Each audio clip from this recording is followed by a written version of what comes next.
la restauration. Nous et la vote Le thème du message de ce matin est intitulé La restauration. Non, et la vote et la bonne et la droite et quand on décide de restaurer, ça veut dire qu'il y a une chose qui n'est plus dans un bon état. Alléluia. Amen. Certaines personnes vont pouvoir se mirer à travers ce message.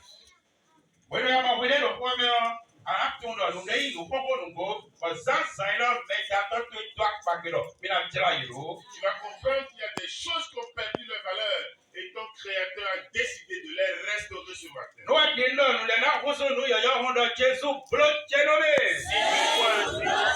Fais pour moi.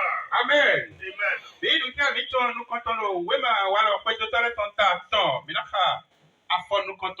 We go. Actes chapitre 3 du 1er au 2e verset, il est écrit. Paul et Jean montaient ensemble au temple à l'heure de la prière. C'était la 9e heure. Il y avait un homme boiteux de naissance qu'on portait et qu'on plaçait tous les jours à la porte du temple appelé la Belle, pour qu'il demande l'aumône à ceux qui entraient dans le temple.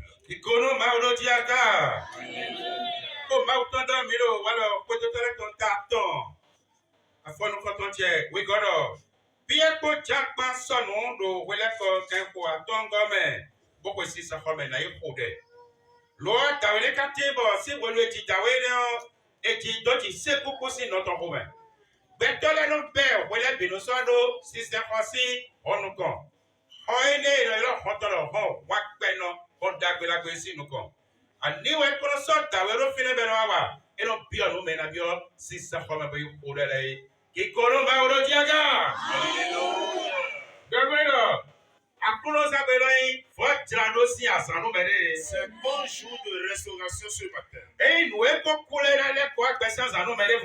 C'est le jour où les choses mortes reviendront à la vie.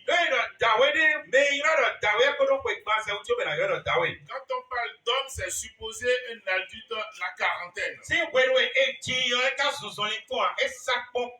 Depuis son jour de naissance à ce moment, il n'a jamais marché.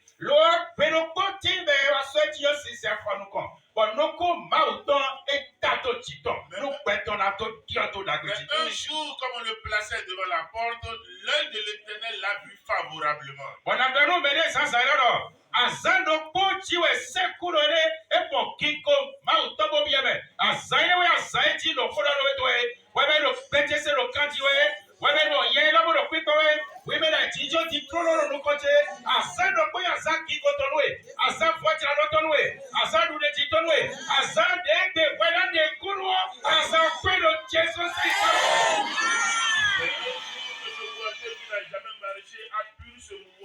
Aujourd'hui, c'est ton jour, l'Éternel te fera un miracle ce matin.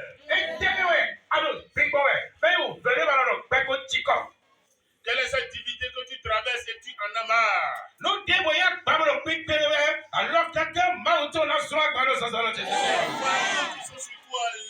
L'Éternel va te décharger ce matin. Tu pensais que les choses seront faciles du début jusqu'à la fin. Avant qu'on ne trouve la valeur de l'or, il faut qu'il passe par le feu.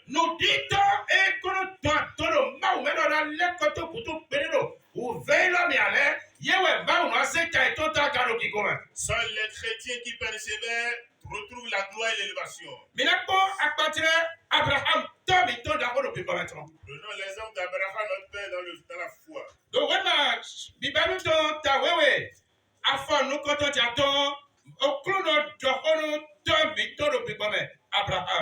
Voici la conversation entre notre patriarche Abraham et l'Éternel. Abraham, voici ce qui s'est passé. L'Éternel dit à Abraham, va-t'en de ton pays, de ta patrie et de la maison de ton père, dans le le pays que je te montrerai. Je ferai de toi une grande nation. Je te bénirai.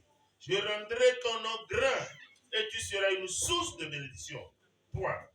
Je bénirai ceux qui te béniront et je maudirai ceux qui te maudiront. Et toutes les familles de la terre seront bénies en toi. Alléluia. Mon heure de bonheur est proche. La porte de ta bénédiction s'ouvre grandement devant toi. Il va falloir que tu persévères dans ta foi. Si tu abandonnes le Seigneur, la porte sera ouverte, mais il n'y aura personne pour y entrer.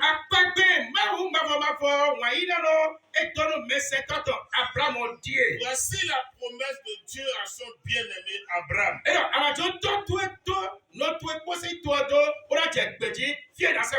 Tu quitteras la maison de ton père et de ta mère, et je te montrerai le pays où tu iras. Je ferai de toi une source de bénédiction pour les nations.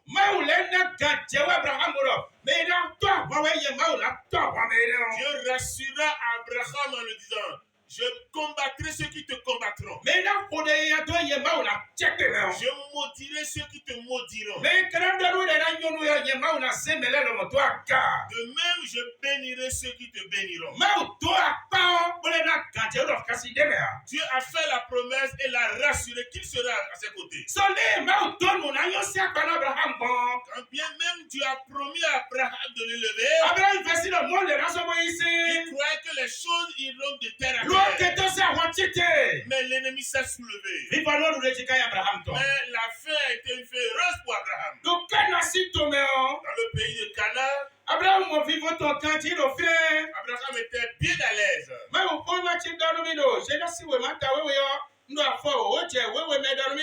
Cette fois, Genèse chapitre 12, du 10e au 12e verset, il est écrit: il y a une grande famille dans le pays de Canaan. Abraham décida de changer de ville. Il décida de quitter Canaan pour se rendre en Égypte.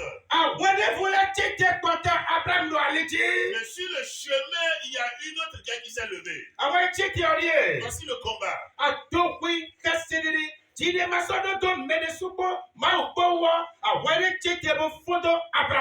La peur et le manque de confiance en soi. Ce qui te fait peur aujourd'hui, c'est ça qui t'enlève de la voie du Seigneur. Les questions sans réponse te repoussent de la voie du Seigneur. Abraham s'est posé la question: voilà ma femme, elle est belle. La voilà très belle de figure, tout le monde la désire. Si j'entre en Égypte avec elle, qu'est-ce qui se passera? Les gens vont convoiter ma femme et m'ôter la vie. Alors il fait face à femme et lui dit: chérie, les étoiles et la lune acclament ta beauté.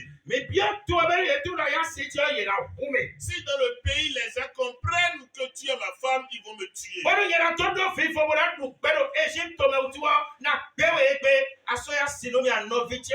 Nous prenons alors cette décision: tu n'es plus ma femme, tu es plutôt ma petite sœur.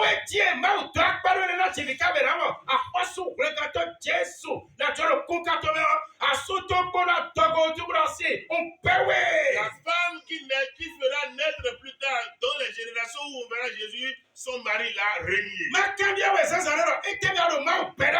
En quoi renies-tu le Seigneur aujourd'hui?